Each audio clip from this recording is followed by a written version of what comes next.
been doing stuff at Northwest Children's Theater since I was 3. 5 years ago? 9. 11. 17 since I was about 5 or 6. 4 years old. I've been here since I was a fetus. The first show that I remember going to and that really inspired me to really get into theater was Spamalot. I remember seeing Rapunzel Uncut. Oh, I saw Shrek the Musical. Busy Town. The Witches. Cinderella. The Starlings. Annie. Peter Pan. I think Narnia. I saw Chitra. A phrase I would use to describe the community would be practically perfect in every way. A second home. Welcoming. A family. I'd say diverse and loving. Inclusive and welcoming. Accepting. Magical. Irreplaceable. My name is Claire Churchill, and I'm an intern here. My first main stage was Wizard of Oz, and then I was in Amelia Earhart's first flight with the Starlings last year, and then over the summer the Starlings went to the Oregon Zoo to do Sleeping Beauty, and I was in that as a fairy and prince. And then this year I'll be in Dinosaurs with the Starlings again. Well, I mean, a main stage is a lot of work in a way that you're surrounded by people who are excited about doing all of this work, and rather than seeing a 4-hour rehearsal as something annoying, everyone's excited to be there for that whole time, and it's a commitment for sure, and it's definitely not easy all of the time, but it's something that you process and you get through, and you're so proud of what everyone has finished and what you've created together that it's really a rare opportunity for teenagers in theater to actually get to perform a show for more than 2 weekends, to do it for a full month and have a professional experience like this where the children are just as valued as the adults and actually can feel comfortable again to put themselves out there and really work on. It's still a learning process with the main stage, but just with a bigger impact on the whole community as well. Things that make it very special for me is our relationship with our audiences. I think we tend to, when we can, be very interactive, very boisterous and bouncy, and I think we celebrate that the audience is there having a theatrical moment, and we want to have that. It feels like a game. I think our shows, when we get them right, there's a really strong reaction and relationship between the audience. We really love that they're there and are experiencing the show in any way that they're experiencing it, and then we try to make that a safe and happy place. So our theater is not a theater where you come and be quiet and sit and watch and clap when it's over. I think we really invite children and their families. I think we invite adults to be kids a little bit and to remember what that's like and to tap into that. I think we really want kids to come and be who they are as they watch the show. I think that makes us different. I think we really think about our audiences and what we want them to go through, and we love that to affect our decisions. For us, new works means stories that are put on the stage that we have created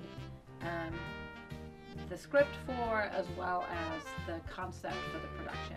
There's many reasons why we tapped into new works. I think one, we have a very, Sarah Jane and I think the artists that we work with, we like to make it new. So if we're doing something that's known, if we're doing Wizard of Oz or we're doing something that's known, I think we naturally want to do something with it that makes it new to us or to give it something new. We get to actually develop stories that we think are relevant now in the city for our audiences in real time. So we would do Snow White, and it was called Snow White. So parents could say, yes, I'm bringing my children to Snow White. We know Snow White is great. So they weren't going, wow, that wasn't the Snow White I expected. And I don't think the adults said either, but if we said, come to this awesome story about 2 girls that are fighting and warriors in a palace somewhere, they would be like, I don't know what that is. We'd also been working our way through all of the classic Western European fairy tales and kind of putting a contemporary spin on them, often a feminist perspective, trying to interpret them through a 21st century American lens. And we kind of run out of a lot of those stories, and we were sort of scraping the bottom of the barrel of fairy tales, and we were left with Sleeping Beauty, which I think is a dreadful story. New works allowed us to tell things and bring things to the stage that we thought were important or we wanted to bring more importance to. And you get, I think, all elements of theater get a little bit more creative control when you get to go from scratch.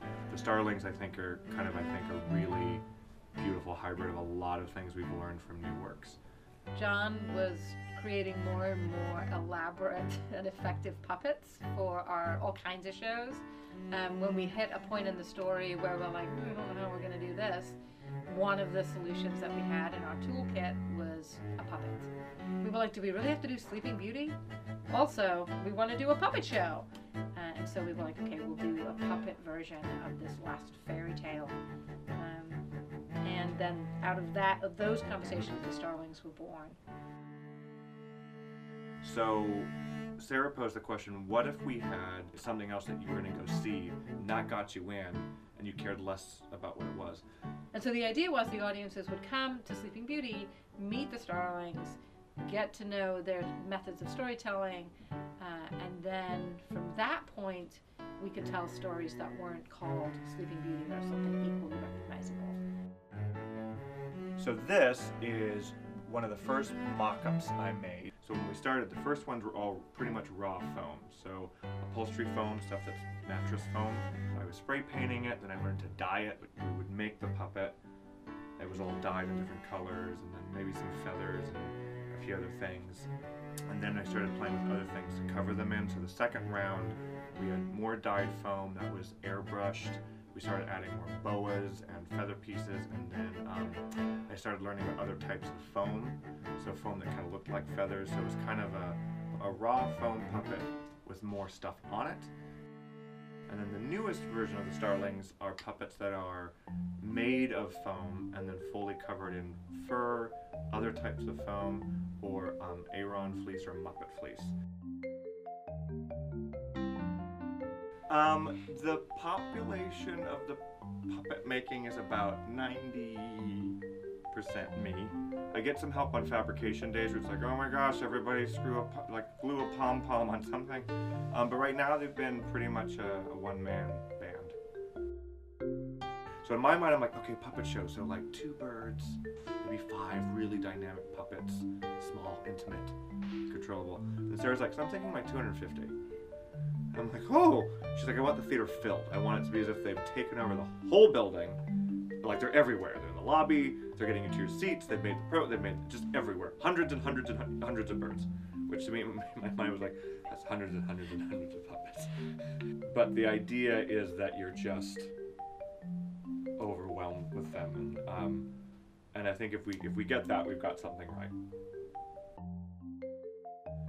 I think when you go through a story, you learn something.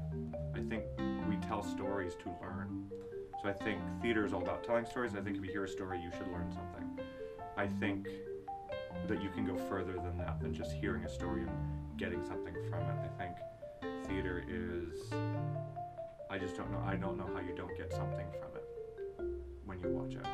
The best thing about the entire Starlings project so far has been the creative freedom.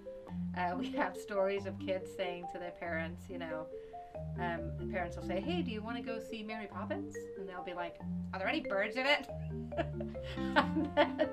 and then they don't want to go. There's no birds in it.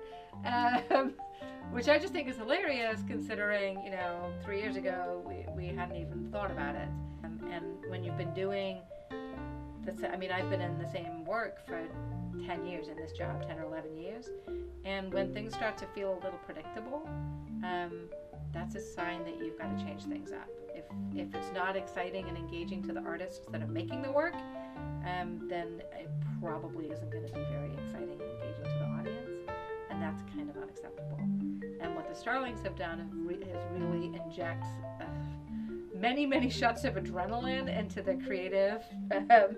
creative veins of Northwest Children's Theatre, and they're continuing to do that.